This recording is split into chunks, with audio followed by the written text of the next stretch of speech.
dimanapun Anda berada, baik yang di dunia maya maupun di dalam dunia nyata.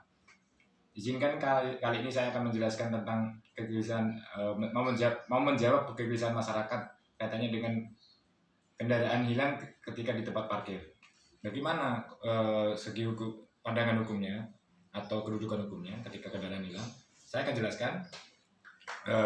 Dalam Undang-Undang 88 Nomor 8 Tahun 1999 tentang perlindungan konsumen disebutkan apa yang dimaksud dengan konsumen. Konsumen adalah setiap orang memakai barang dan atau jasa yang tersedia dalam masyarakat, baik bagi kepentingan diri sendiri, keluarga, orang lain maupun makhluk hidup lain, dan tidak untuk diperdagangkan.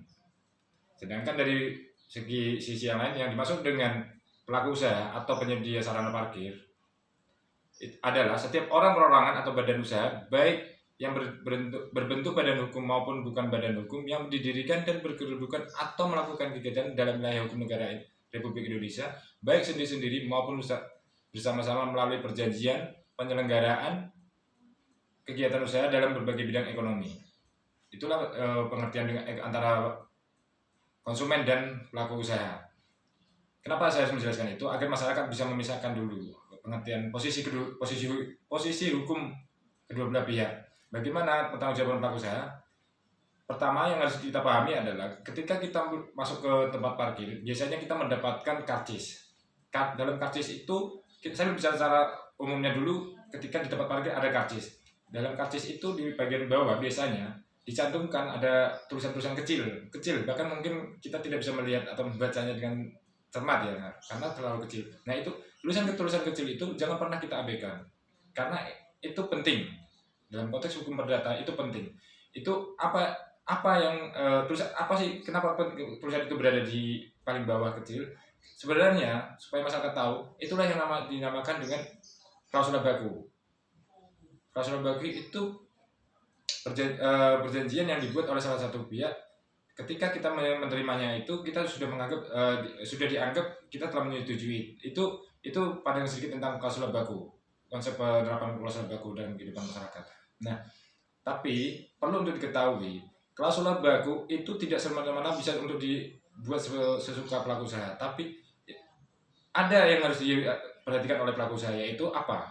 Bahwa dari dalam, seperti yang dicantumkan dalam pasal 18 ayat 1 dan ayat 3 Undang-Undang 8 tahun 1999 tentang perlindungan konsumen disebutkan ada larangannya tentang pencantuman klausula baku, yaitu dalam ayat 1, pelaku usaha dalam menawarkan barang dan atau jasa yang ditujukan untuk diperdagangkan dilarang membuat atau mencantumkan klausula baku pada setiap dokumen dan atau perjanjian apabila 1. Menyatakan pengalihan tanggung jawab pelaku usaha. Jadi klausula baku itu tidak diperkenankan untuk agar pelaku usaha itu mencantumkan kata-kata atau klausul yang mengatakan yang bersifat mengalihkan barang ini hilang menjadi tanggung jawab si X atau Y, tidak menjadi tanggung jawab pelaku usaha penyelenggara parkir atau penyedia sarana parkir misalnya gitu.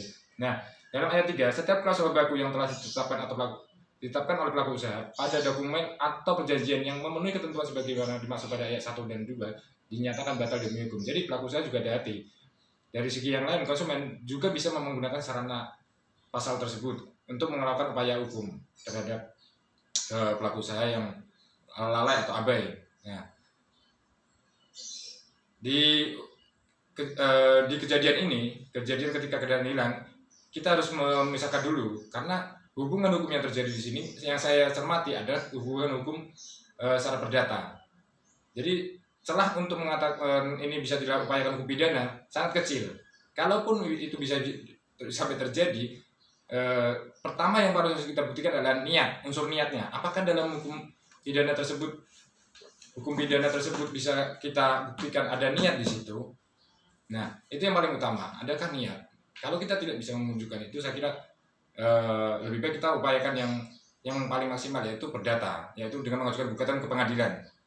Ingat, dalam perkara kendaraan hilang di tempat parkir itu sudah terdapat jurisprudensi, yaitu jurisprudensi Mahkamah Agung nomor 2078 yang menyebutkan hubungan hukum antara pemilik kendaraan dengan pengusaha parkir adalah perjanjian penitipan yang jika dihubungkan dengan pasal 1365, 1366 dan 1367 KUH Perdata, maka tergugat berkewajiban menanggung kehilangan sepeda motor penggugat di tempat pengelolaan tergugat, sehingga dengan hilangnya sepeda motor milik penggugat maka tergugat harus bertanggung jawab. Intinya tergugat dalam jurisprudensi tersebut, maksudnya pelaku usaha itu waktu itu dalam putusan tersebut dihukum untuk mengganti rugi atas kehilangan-kehilangan tersebut.